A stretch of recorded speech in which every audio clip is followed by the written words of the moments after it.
Tonight, on History So It Doesn't Repeat, we feature an interview with an extraordinary filmmaker and author who's best known for his book on the American monetary system, which ranks in the top 50 nonfiction books on Amazon. G. Edward Griffin will share his wisdom and summarize his experience from more than 40 years of research, focusing on the struggle of the individual versus the collective. We'll discover how to identify tyranny and how to enact individual liberty. Learning's the answer. What's the question? It's all coming up on History So It Doesn't Repeat.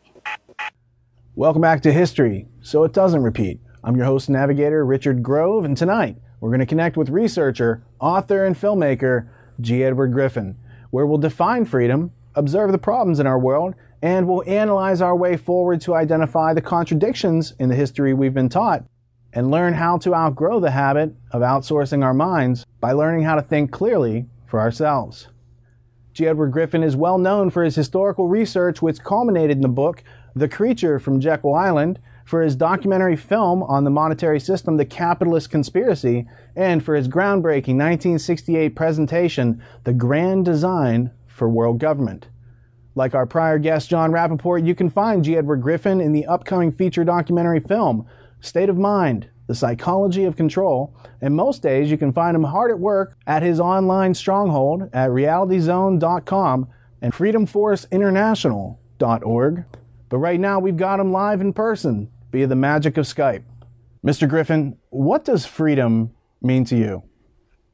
It's a very good question, isn't it? Because a lot of people don't have any concept at all of what freedom is. They think that freedom is like not being in jail, and that's about it. But to me, it takes on kind of a philosophical note, because I think freedom is properly defined as the ability or the freedom to do whatever you want to do, provided, and there's of course the limitation, all freedoms have a natural limitation to them, provided you do not endanger the life, liberty, or property of another person. It's a very simple definition, and the more you think about it and the more you analyze how that plays out in different real-life scenarios, I think the more you realize that this is a good definition. I've settled on this some years ago, and I've had no reason since that point to alter it. Well, I might add that the reason I call this a philosophical issue is because philosophically I believe that the only justification for the use of coercion, whether private force or through the state, the only moral justification for using coercion against another person, physical force, even to the extent of taking their lives, is to defend your life, your liberty, and your property. And therefore, if you're going to limit somebody else's freedom, you're going to use coercion, aren't you, to do that? And so we come to the same topic from the other side. In other words, you must not use coercion against a person unless it's to prevent that person from endangering the life, liberty, or property of another person. Well, for those who don't recognize that the use of force, fraud, and coercion is a sign of intellectual bankruptcy, let's dig a little bit further into the philosophical terms of existence. When in your consciousness did you become aware of the war, it's the war that's waged on people who are creative and intuitive and inventive, and it's waged by the people who seek to suppress that consciousness? I don't know when I became really aware of it. It's one of those things, I suppose, that it creeps up on you. You become a little bit aware of it, and then more as you go. I began to become aware of this sort of thing back in the 1960s, early 1960s. My first exposure to it at all was actually in 1959. I remember that date because I was working for a company, and it led me to the offices of one of my clients, and I was sitting there waiting for the appointment, and I stumbled across a magazine on the table in the waiting room. It was called The Free Man. It was published by the Foundation for Economic Education in Irvington-on-Hudson in New York.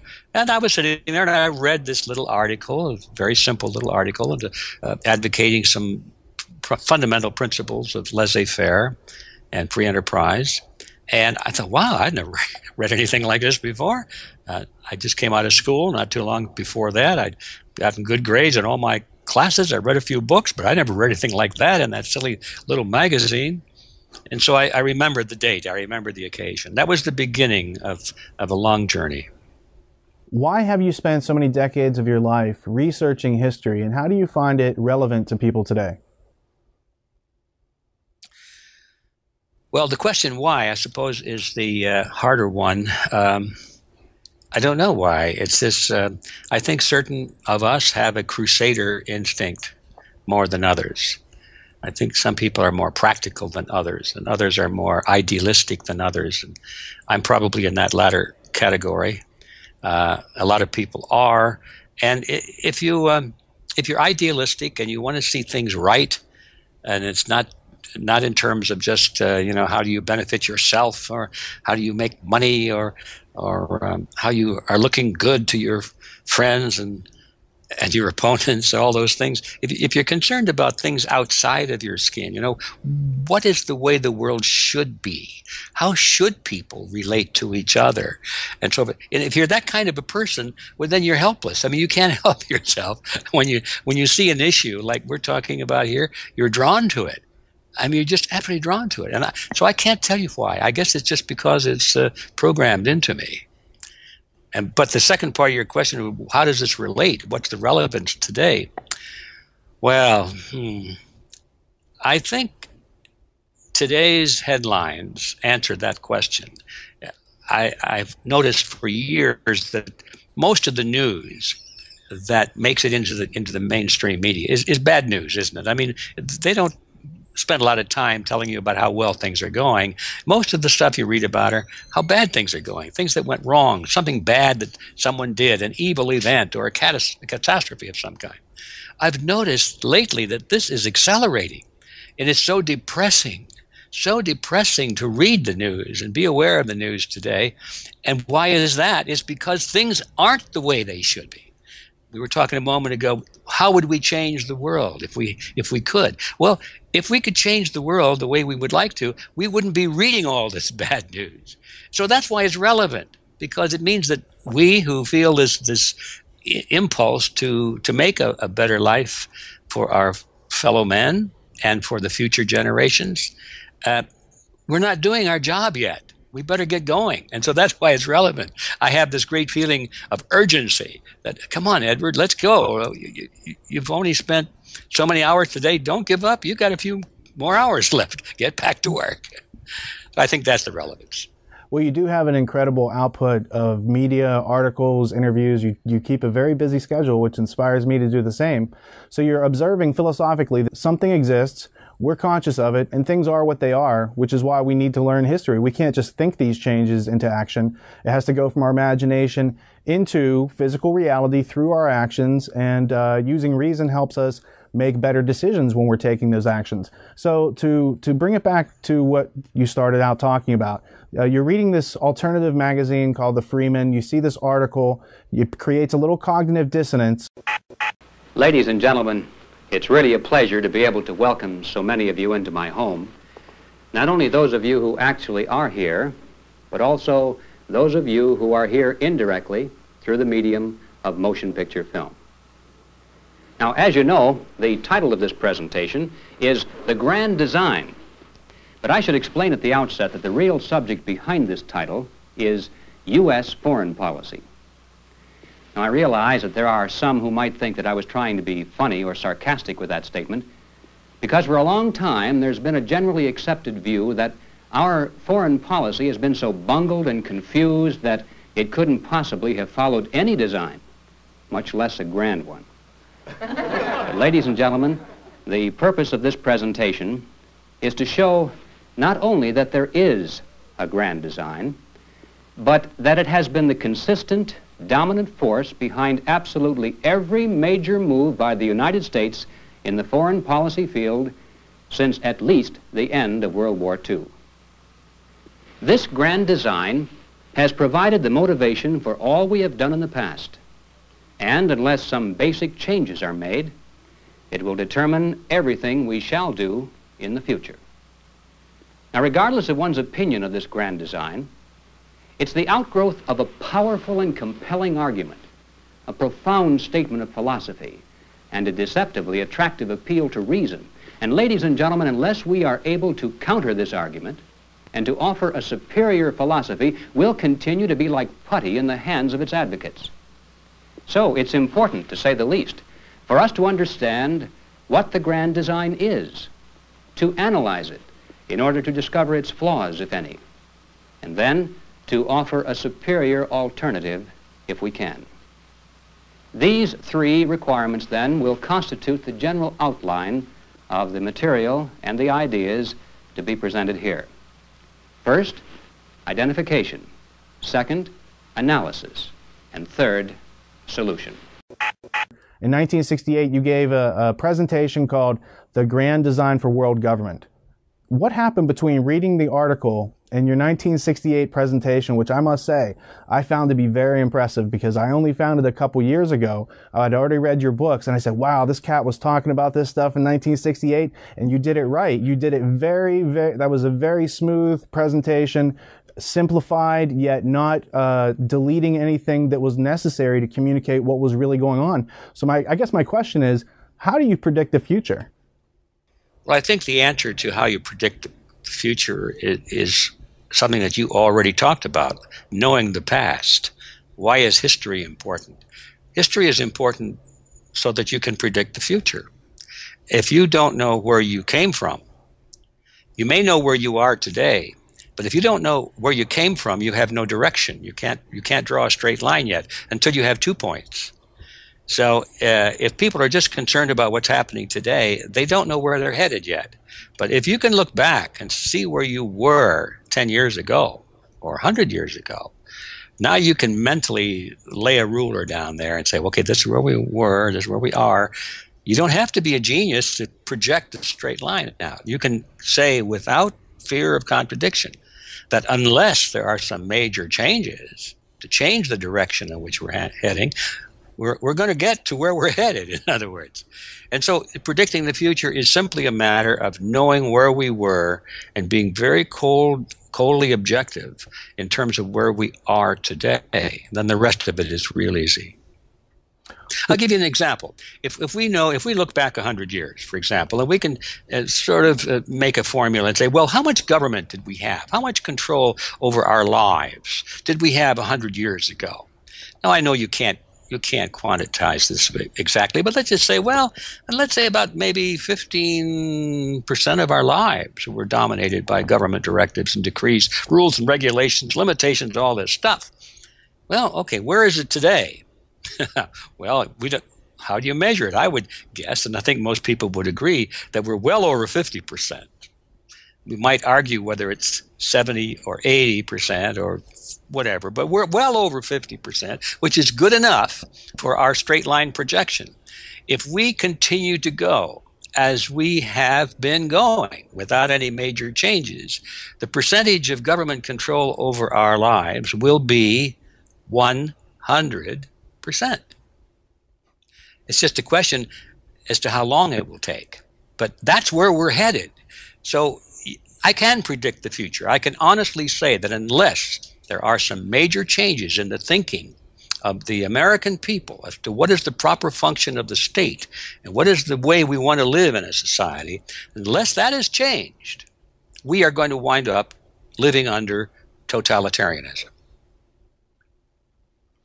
Is this a limited and local totalitarianism just to the United States? Or is it some form of proposed world government? And if so, how would you juxtapose it to the ideas of nationhood in America in its origins? Well, what I'm talking about is the phenomenon that is definitely visible in the United States. But when you travel around the world, I'm not a great world traveler, but I've done enough of it to see that it's everywhere I've been. I used to think that, boy, I want to go to Australia. I think Australia, now those people are really, they all live in the outback, right? And they wear those funny hats and they're individualists and they do what they want to do. It's like America used to be. Well, I found out when I went, I've been there a couple of times, and there's some semblance of that, of course, but it's mostly personality and it's tradition.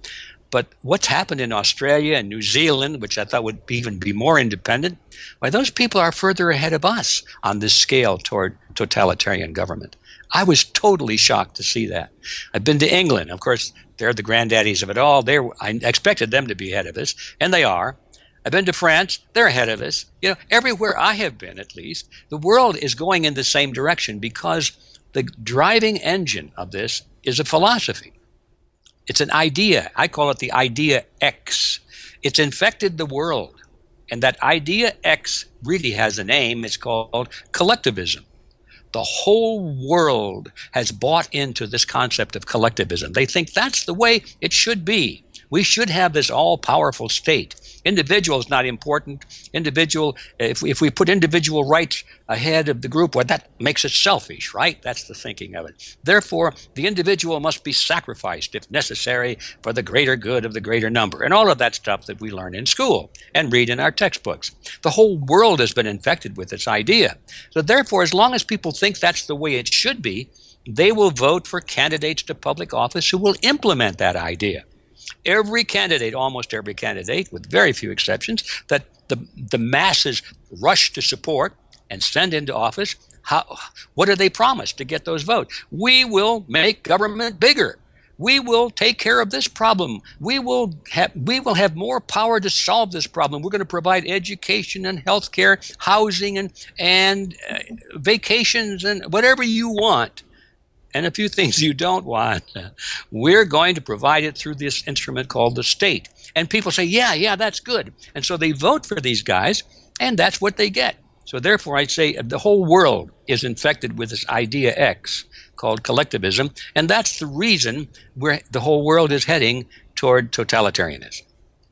I guess the natural question then would be, if somebody is redefining what it means to be an American, and they're using this philosophy, call it collectivism, who might be behind this? Through history, could you cite some cases so the people in the audience who might think that this is kind of conspiratorial, we're actually talking about some deep history here, and I'd like to maybe flesh out some of the characters.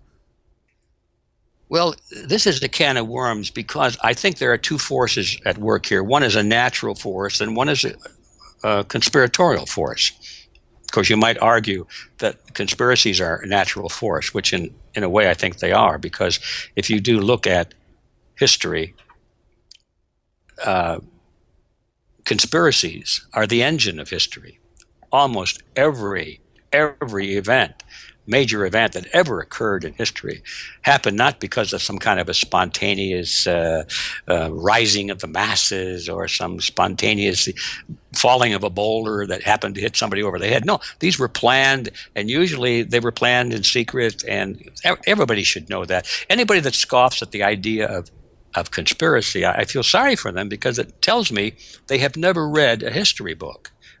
Histories are everywhere. And even today, you can't go into any courthouse, even in your local community, and sit there and listen to these cases being tried for very long, until finally, before the end of the day, there have been a couple of cases on conspiracy to do this, conspiracy to do that, conspiracy to deprive the customer, conspiracy to break the contract, conspiracies abound. So anyway, is that a natural force or is that an unnatural force? I don't know. I don't care. Either way, it's a reality. On the other hand, there are natural forces there that are at work. And it follows with this idea X.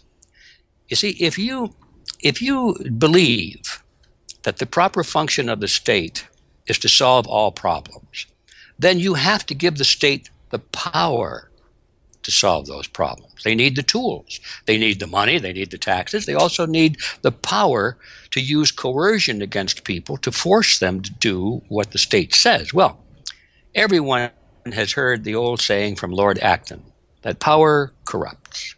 And they went on to say, and absolute power corrupts absolutely. It's a truism. I think any child in grade school could see that.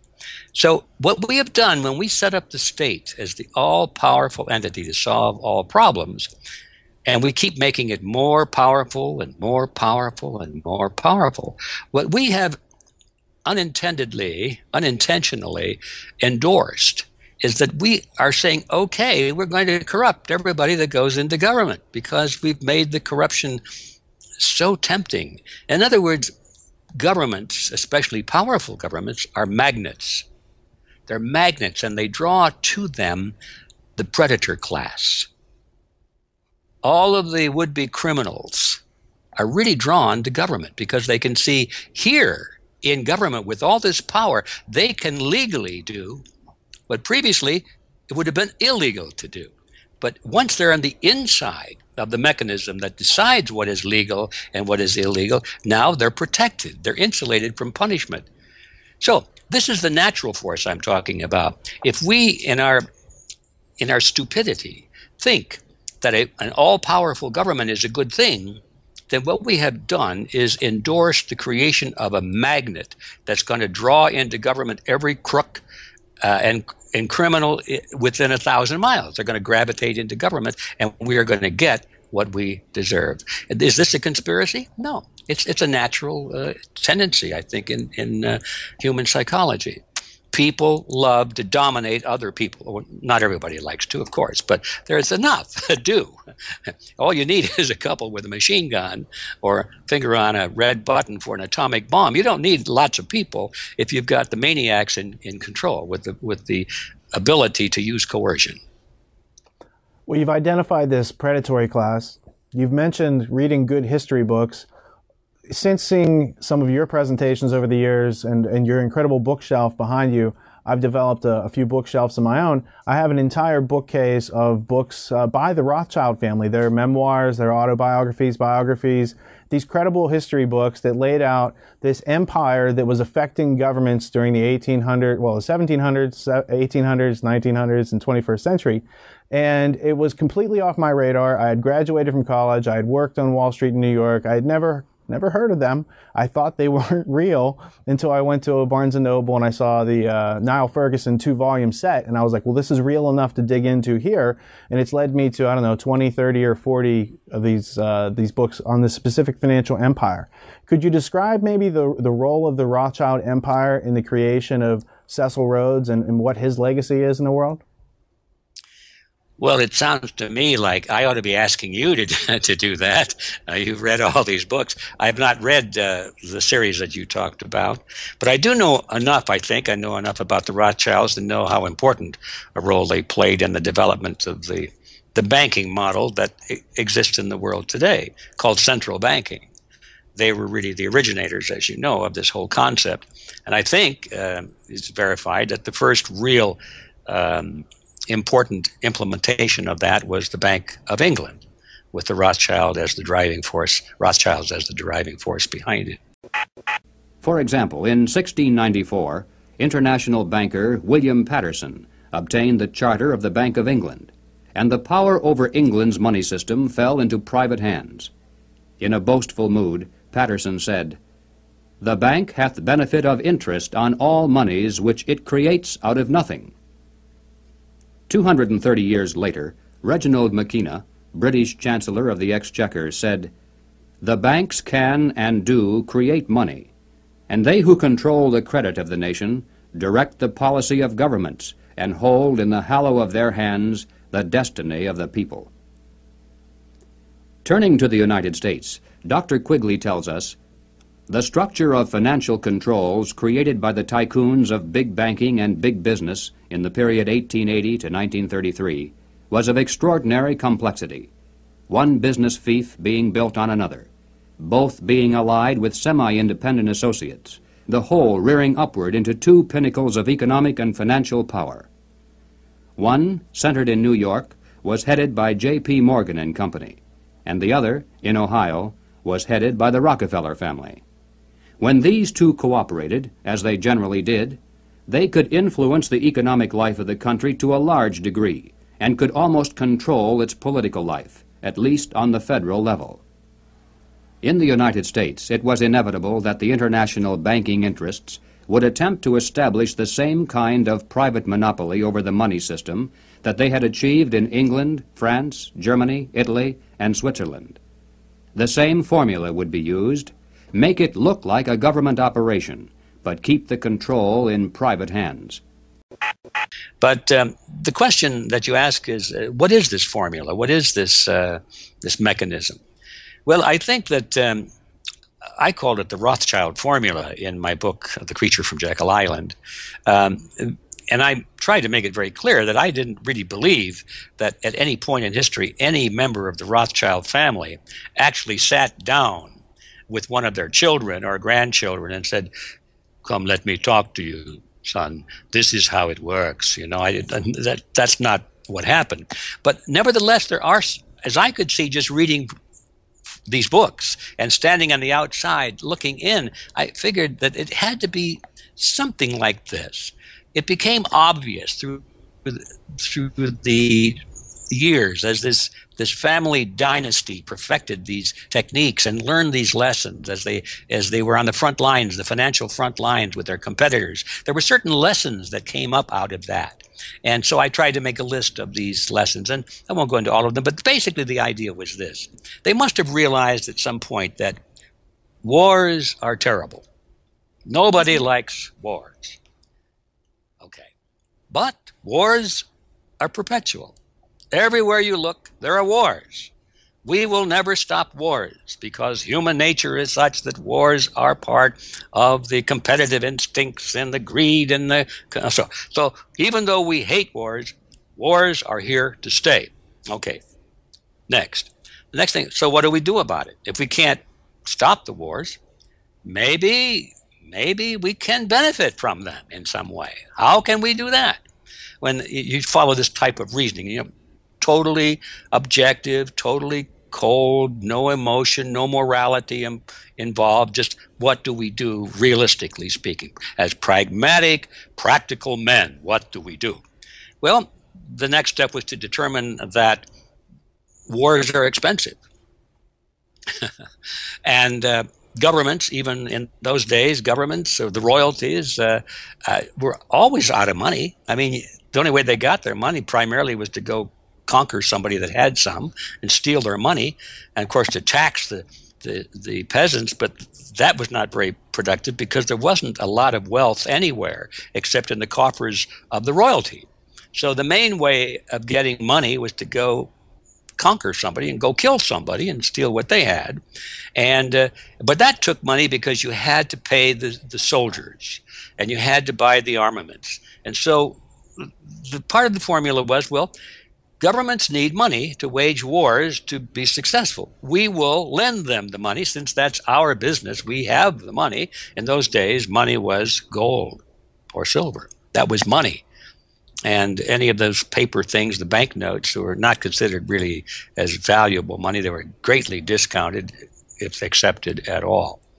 And so they were the goldsmiths, and they had the money, and they would loan the money to governments at any interest rate. It didn't make any difference because it made no difference if you're going to conquer somebody. You got all the money you want. You got all their money anyway. It didn't make any difference what the interest rate was. Your goal was to conquer or to avoid being conquered.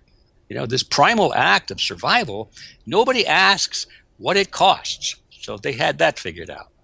And I'm perhaps taking too long with this, but finally, by the time this plays out, the idea is we will lend money to governments. And the issue comes up, well, what happens if after the king that you loaned all this money to, he wins the war and he doesn't pay you back? What do you do now? No problem, son. We give money to his opponent who wages war against him, and he goes in and kills him. And now,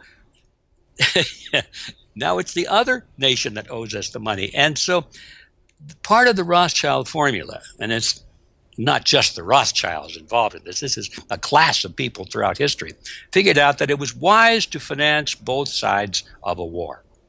That way you had control. And the monarchs knew that if they failed to pay back, the financiers would finance their enemies and their kingdom would be overrun. They always paid back their loans for that reason because they feared the consequences. And so this goes on, and this is how this whole banking system evolved because it's based on the profits from war. And we can see it. Once you understand it, you can see it at work even today. Nobody asks what these weapon systems cost. It doesn't make any difference. We're going to get it from the people somehow. Now, of course, they don't have to get it just from the coffers of the empires they overthrow. They get it from their people. They get it through taxation, and primarily they get it through that hidden taxation called inflation. Perhaps we'll come to that issue in a moment, but it's a form of taxation. It comes eventually from the people themselves. So what is the Rothschild formula? The model is that be totally objective, be totally unemotional about it. There's no merit in one side versus the other. It doesn't make any. They're all a bunch of evil people. Who can choose sides between two evil sides? We'll finance one side or the other. Doesn't make any difference as long as we make the money and we are in control. And somewhere down the path throughout all of this, the financiers become the controllers of the governments. And it was Rothschild, as you know, is quoted as saying, "Give me the power to make a nation's money, and I care not who passes its laws." And that's just as true today as ever before. If you can create the money, you can hire the people who pass the laws. That's it. Well, and then they found out they could buy off the press, and then they found out they could send a guy to South Africa like Cecil Rhodes to fight in the Boer War, to take the diamonds and gold, to create apartheid and concentration camps. And then they discovered that they could take that system and kind of take it worldwide. Can you talk a little bit about the legacy of the Last Will and Testament of Cecil Rhodes and the Rhodes Scholars? Yeah, that's a huge topic, isn't it? And we can't do justice to it here, but I think people need to know. We're back to this topic of a conspiracy again. One of the greatest conspiracies of all history was created by Cecil Rhodes. Of course, he didn't call it a conspiracy. He called it a secret society. Well, if a secret society weren't secret, there'd be no point in having a society like that unless it was secret. And why is it secret? It's because they have things they want to conceal. So it is almost by definition a conspiracy. Anyway, a lot of people didn't know that. I didn't know this when I first became aware of William Stead's writings of the Last Will and Testament of Cecil Rhodes. Stead was the administrator of the estate and all of that. My eyes were popping out. I couldn't believe this. And of course, the writings of Carroll Quigley, the professor of history from Georgetown University, who was Bill Clinton's mentor, and all of these things came together. And in fact, I see on my vision of your desktop there on your right, the word hope is sticking there. And that's the last part of Quigley's book, Tragedy and Hope. And I think that's what your whole series is about. So you know better than most people how important Quigley's research and work was. The bottom line is that Quigley wrote about the most successful secret society, I believe, of history. And it didn't have a name. They were smart enough not to give it a name. Even Quigley himself didn't know what to call it. He called it the group sometimes. Other times he called it the Rhodes movement or the boys, or different names for it. I decided that I would have to give it a name so I could talk about it. I call it the Rhodesians, or the Rhodesians. Actually, it would be a better way to call it the Rhodesians. And that's just my name for it. But the point is, for your listeners, is that Cecil Rhodes devoted almost all of his vast wealth to the creation of a secret society. And the purpose of this secret society was to conquer the world, literally, using certain techniques that would not be visible to the common man. They would create the movement and populate it with very intelligent, very powerful, and in the beginning, very wealthy people, although that has changed somewhat. In the beginning, you had to be wealthy to get into it. Now you get into it and then get wealthy. It's a little bit different. But very powerful people who are highly placed in all of the power centers of society. By that, I mean political parties, in the media, labor unions, church organizations, all of the power centers that the people follow. They follow their leaders in certain groups. And it's the culmination of the influence of these power centers that determine the policy of a nation. So if you want to control a nation, you don't have to come out and say, I got 51% of the votes. All you have to do is just control the leaders of these organizations. And if you can do that using money, blackmail, education, influence, ideology is a very powerful motivator to control people. All you need is about 0.1% of the population. If they're in the leadership positions of these power centers, you control the whole society. And this was the formula that came up, that Cecil Rhodes devised. And the group was designed to do exactly that. And Quigley wrote about it. People need to read about the tactics they used. And this is what is running the world today. Well, and it also occurs that Rhodes is taking, or Andrew Carnegie's taking from Rhodes, these internationalists, the Rockefeller family. And so after Rhodes' last will and testament, you have these families getting together in a Pilgrim Society. And then a couple years later, Federal Reserve, IRS, CFR. And when you follow who created these things, it all comes back to the same cadre of people that you describe in your book. You describe so eloquently in your book, The Creature from Jekyll Island. Can you talk about that group of people, their mentality, and what their needs are, what drives them as a human motivation as opposed to the individual, and see if we can bridge this gap? Yes, and I will do this with great timidity because I don't offer myself as a psychologist. It's not my role to determine how people think or what motivates them. I would probably be wrong in many cases. But I can sense that there are certain human instincts that we all share that must be active in this. For example, we see this in teenagers and young people. I went through it as a kid. We go to school and we learn a few things. And all of a sudden, we're the smartest things we think that ever walked the earth. I went to school, Mom and Dad. You don't know anything. I went to college. I read some books. And what did you read? My teachers told me that you don't know anything. So there's this pride, this false pride that usually infects a young person when they begin to get a little bit of knowledge. And then they start thinking, well, I know so much, I ought to start making the decisions.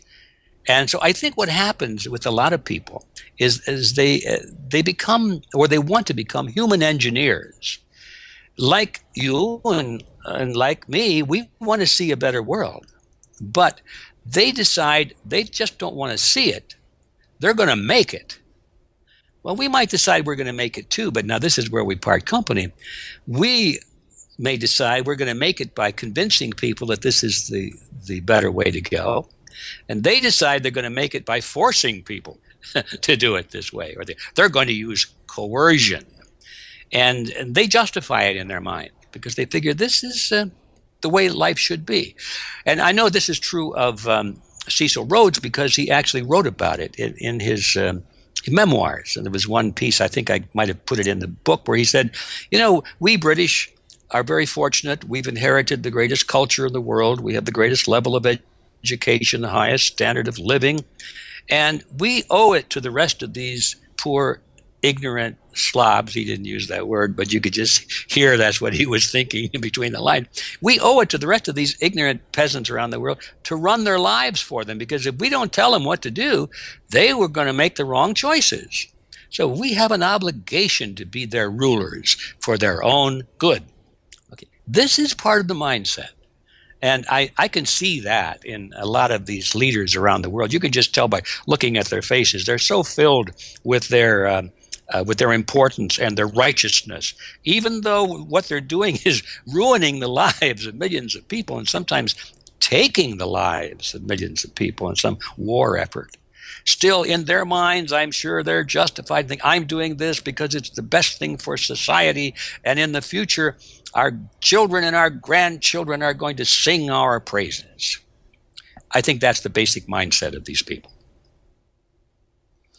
Now, does that mean there aren't other motives? Oh, no. There are plenty of motives, because I think by the time you get into this mechanism of world power, you begin to realize that, hey, this is a nice life that I'm leading. I get to fly everywhere in the world in a private jet. I've got all the money I can use. If I get into trouble with the law, nobody dares touch me. I'm untouchable.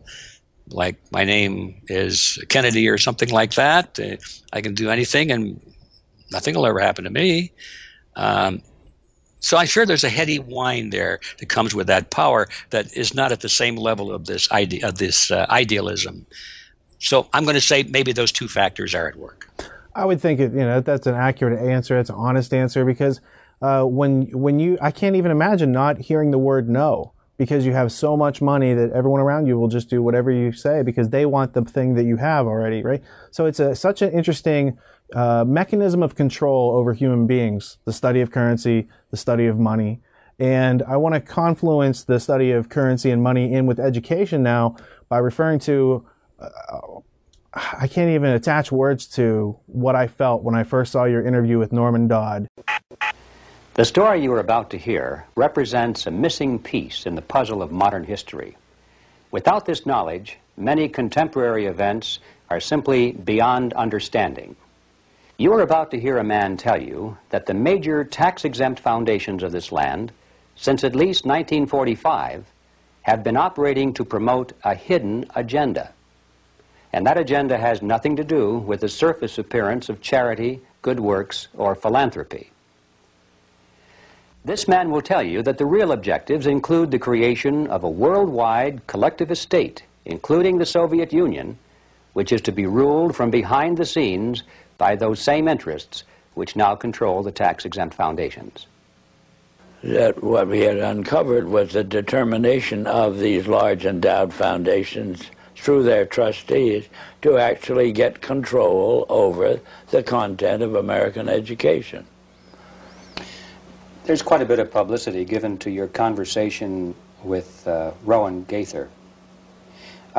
Would you please tell us who he was and what was that conversation you had with him? Rowan Gaither was at that time president of the Ford Foundation. And Mr. Gaither had sent for me when I found it convenient to be in New York, asked me to call upon him at his office, which I did. And on arrival, after a few amenities, Mr. Gaither said, "Mr. Dodd, we've asked you to come up here today because we thought that possibly off the record you would tell us why the Congress is interested in the activities of foundations such as ourselves." And before I could think of how I would reply to that statement, Mr. Gaither then went on voluntarily and stated, he said, "Mr. Dodd, all of us that have a hand in the making of policies here have had experience either with the OSS during the war or the European Economic Administration after the war. We've had experience operating under directives, and these directives emanate and did emanate from the White House. Now we still operate under just such directives. Would you like to know what the substance of these directives is?" And I said, "Yes, Mr. Gaither, I'd like very much to know." Whereupon he made this statement to me, namely, "Mr. Dodd, we here operate on in response to similar directives, the substance of which is that we shall use our grant-making power so to alter life in the United States that it can be comfortably merged with the Soviet Union." Well, parenthetically, Mr. Griffin, I nearly fell off the chair. I, of course, didn't, but my response to Mr. Gaither then was, "Well, Mr. Gaither, I can now answer your first question. You forced the Congress of the United States to spend $150,000 to find out what you just told me. So why don't you I said, of course, legally you're entitled to make grants for this purpose, but I don't think you're entitled to withhold that information from the people of the country to whom you're indebted for your tax exemption. So why don't you tell the people of the country that's what you've told me? And his answer was, we would not think of doing any such thing. So then I said, well, Mr. Gaither, obviously, you forced the Congress to spend this money in order to find out what you've just told me. Mr. Dodd, you have spoken before about some interesting things that were discovered by Catherine Casey at the Carnegie Endowment. Can you tell us that story, please? She came back at the end of 2 weeks with the following in the way of, on dictaphone belts. We are now at the year 1908, which was the year that the Carnegie began operations. And in that year, the trustees, meeting for the first time, raised a specific question, which they discussed throughout the balance of the year in a very learned fashion. And the question is there any means known more effective than war, assuming you wish to alter the life of an entire people? And they conclude that no more effective means than war to that end is known to humanity. So then in 1909 they raised the second question and discussed it, namely, how do we involve the United States in a war? Well, I doubt at that time if there was any subject more removed from the thinking of most of the people of this country than its involvement in a war. There were intermittent shows in the Balkans, but I doubt very much if many people even knew where the Balkans was. Then finally, they answer that question as follows. We must control the State Department. And then that very naturally raises the question of how do we do that? And they answer it by saying we must take over and control the diplomatic machinery of this country.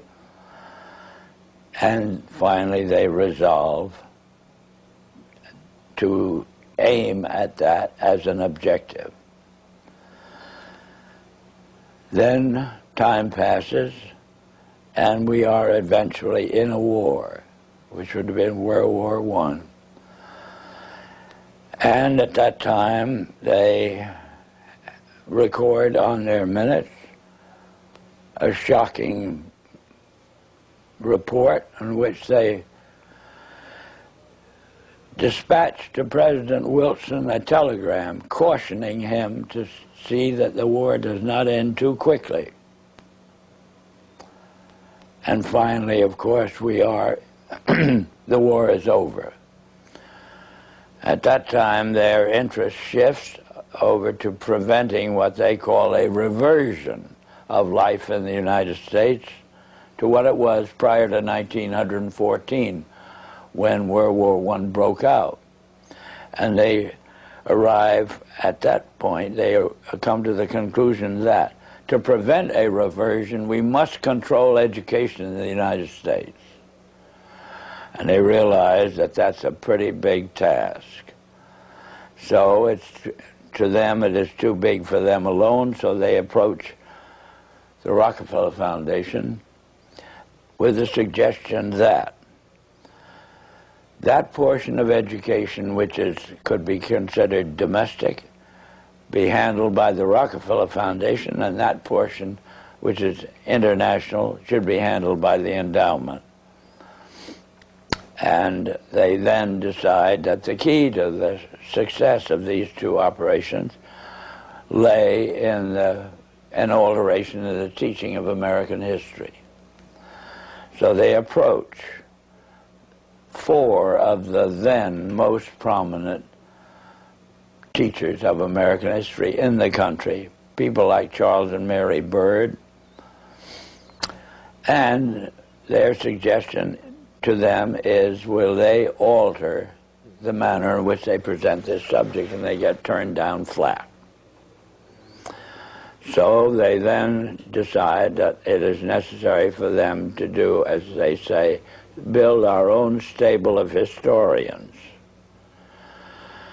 And then they approach the Guggenheim Foundation, which specializes in fellowships, and say, when we find young men in the process of studying for doctorates in the field of American history, and we feel that they are the right caliber, will you grant them fellowships on our say-so?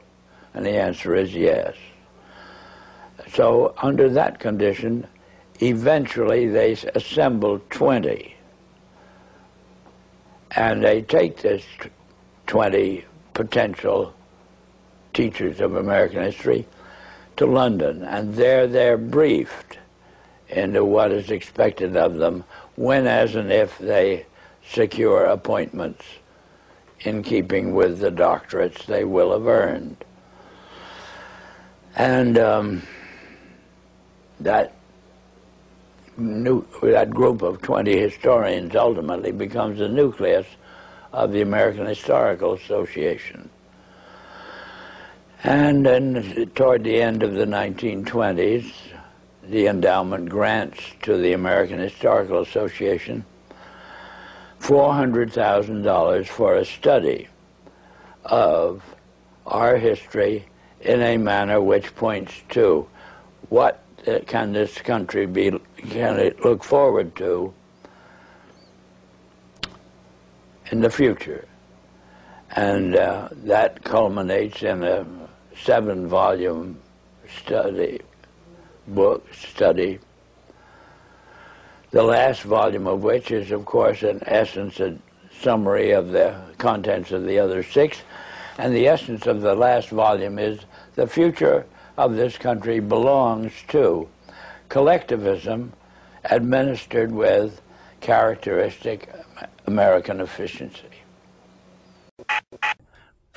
I think you did in 1981, because I got what he was saying and I was like, wow, this is all unraveling right here, and it's the Carnegie. I mean, it brought a lot of validity to things that I had heard as a conspiratorial rumor and the internet and things like this. On the internet, things like that seem to be far off, but you were able to bring it close to home by putting a whistleblower on film, by making a piece of media that, you know, made its way through time, and years later people are starting to realize what you realized back then. How did you come to get that interview on film, and what do you think its legacy has been thus far? Well, it was an accident that I got Norman Dodd on film. I had read his testimony in some obscure government publication, little pamphlet, and it was an electrifying testimony, as you know. And I thought, boy, I wish more people would read this or know about it. So anyway, make a long story short, I made a mental note of where he lived. He was in Virginia. And it just so happened that a few months later, I was making a very low-budget documentary film, and I had to be in Virginia with a camera crew. So we did our interviews for that day, and it was coming up on the weekend. And I had these guys there, and I said, do you want to work over the weekend? And they said, yeah, why not? Why not? We're here. So I thought, maybe I'll try and see if I can contact this guy called Norman Dodd. I had no way to contact him. Anyway, I knew he lived in the area. I went in the telephone directory and looked it up, Norman Dodd. I think there were 3 of them, and I took the first one. Hello, is this Mr. Norman Dodd from the chief investigator for the Reese Committee? He said, yes, that's me. I couldn't believe that. I just almost fell off the chair. It was first try. That happened again in another situation some years later. But anyway, just stroke of genius. I said, well, Mr. Dodd, I'm very happy to talk to you. I've read your testimony, and I'm here doing some filming for a documentary. could we have some of your time? Would you like to tell your story for our cameras? He says, yes, yeah, I'd like to do that. So that's how it came about. It was about as simple as falling off of a log. So we sent a cab over and picked him up, and as you know, he was quite advanced in years, and his eyesight was failing, but his brain was not failing at all. And he just sat there for a couple of hours and just spilled it all out, everything he had done, everything, all of his experiences, what he learned, and his predictions for the future. Well, his predictions for the future have been accurate, as have yours, because you understood the incremental steps being taken that would take decades for them to convert us from self-reliant, self-confident, people with self-esteem to dependent on authority, outsourcing our thinking, and create superficial anchors on the outside that we have to attain by using money instead of actually building experience and knowledge and finding that as a survival tool, which again comes full circle back to philosophy and the consistent and methodical application of philosophy to find out what exists and to discern the reality from the unreality that is so prominently purveyed out there by mainstream media. Well, it might be good to mention, just for the sake of the record here, for those who are not familiar with Dodd, is that he was the chief investigator for a committee to investigate tax-exempt foundations. And this was right after World War II. And I didn't realize it at the time, but there were a lot of people who were deeply concerned over these tax-exempt foundations because why would they be concerned? Well, I found out from reading some of the editorials in the Hearst newspapers, for example, that the tax-exempt foundations were financing out-and-out communist propaganda. I mean, they were printing and distributing speeches by Joseph Stalin. I mean, all of the Marxist-Leninist ideology was being regurgitated by some of these major tax-exempt foundations, the Carnegie Endowment Fund for International Peace, the Rockefeller Funds, and so forth. And so people were saying, what's going on here? And they wanted an investigation. And that's why the committee was formed, and Norman Dodd was named as the chief investigator. So he tells the story of traveling that road of investigation and how frank the heads of these foundations were in telling him what they were doing. And just to keep it short, the head of the Carnegie Fund, or the Ford Foundation rather, not the Carnegie, the Ford Foundation said, Mr. Dodd, he said, I'll tell you what we're doing here, is that we're doing everything we can to change life in the United States so it can be comfortably merged with the Soviet Union. And Dodd says he almost fell off of his chair when he heard that. Of course, we realize now, putting that in context, it wasn't the Soviet Union per se. What he was talking about is that they wanted to create a world government which could embrace the United States and the Soviet Union, which were at opposite ends, you would think, of the political spectrum. So if you could get those two together, you get all the rest too, you say. So they were trying, he was really talking about creating a new world order, a world government, with an ideology that would include all nations of the world, including the United States and the Soviet Union. And then the rest of that story, Dodd discovered how they intended to do it, and they intended to do it through fear. Fear generated from wars. And these tax-exempt foundations decided that they should promote getting the United States into war, and more war, because under the hysteria of war, people will give up their cherished liberties, give up their ideas of their traditions, anything just to survive war. And so that is what we have seen implemented ever since. So these people who are all over the world, you can call them the superclass, as David Rothkopf did in his book. He's a CFR and Carnegie Endowment member. So when he says there's 6,000 individuals on the planet who act as a superclass that have rights above you, I mean, these people, what ties them together is a collectivist philosophy. The fact that they may have goals and ideas, but they're not willing to stop at, certain limitations of morals or ethics because they don't have the same values that we do. So what you're describing is a predatory class. I think a technical name would be intraspecific kleptoparasites, because they are of the same species and they steal from us. They plunder and destroy instead of create. And that seems to be how they exist. So tying it all together now, over your 40 years plus of research and observation of this situation, we have, the existing reality is that our education system has been dismantled by this group. They are messing with genetics and eugenics and messing with our food and our air and our water. We seem to be being attacked as a human species on all of our basis of our needs. And I just can't help to think that that's not coincidental. And in reading books like yours, you come to find that these things have a lot of substance to them. So what can an individual do besides listening or watching this interview? What can they do after this interview to continue taking steps in the right direction so that they can become an individual again and not be so dependent on a collective mentality?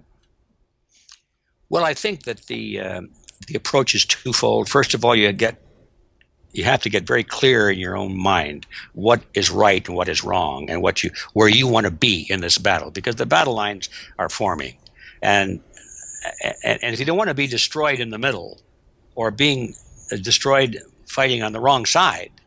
Being destroyed is bad enough, but if you're destroyed on the wrong side or caught in the middle, it's even worse, I would think. If you've got to get clear in your mind where you belong in this conflict.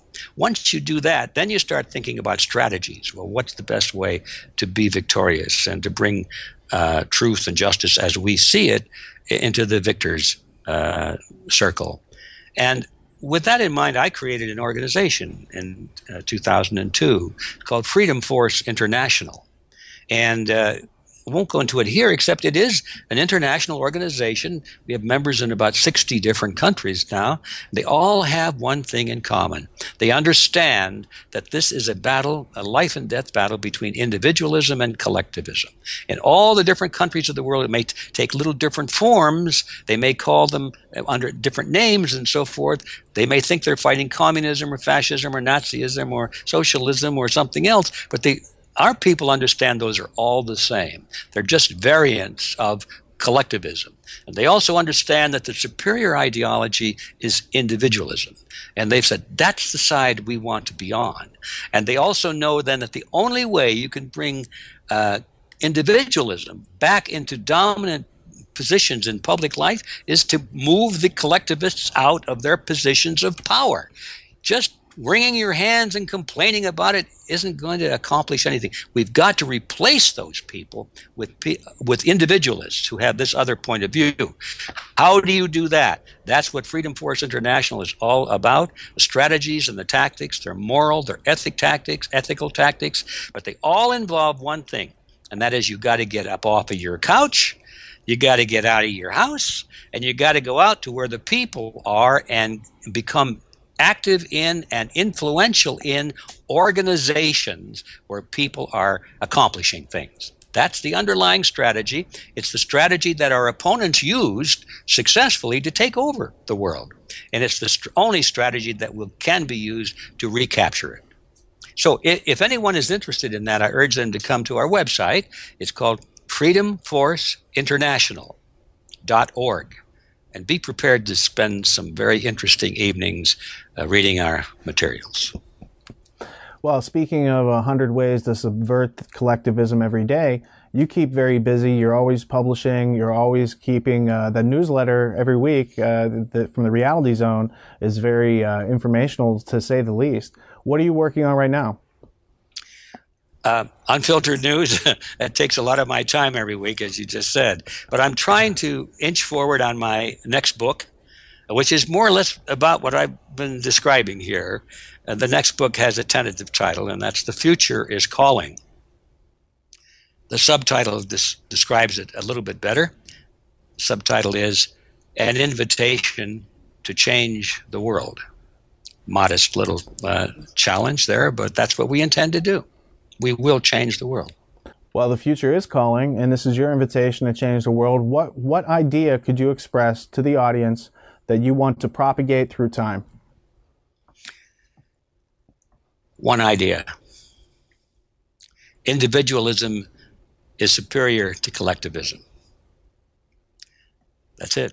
Once people really understand what that means, once they understand what is this thing, collectivism, and what is its constructive opposite, individualism, then 99% of all of the issues that perplex people today and worry people, they just disappear. They melt because you can see the underlying philosophy, the justice of your decisions based on a truth. And just what truth would that be? Well, you've got to read and find out, but I'll give you one little quickie. Collectivism believes that the group is more important than the individual. Individualists believe that that's nonsense because, first of all, there is no group. Group doesn't exist. Group is an idea. It's a mental concept. It's an abstraction. You can't touch a group. You can touch people, but not group. It's mathematical. So if you base your model of the state as being the assumption that the group is more important, the group which doesn't exist, is more important than individuals which do exist, you've made a terrible mistake because someone's going to come along, some leader, great leader said, I speak for the group. I speak for the majority.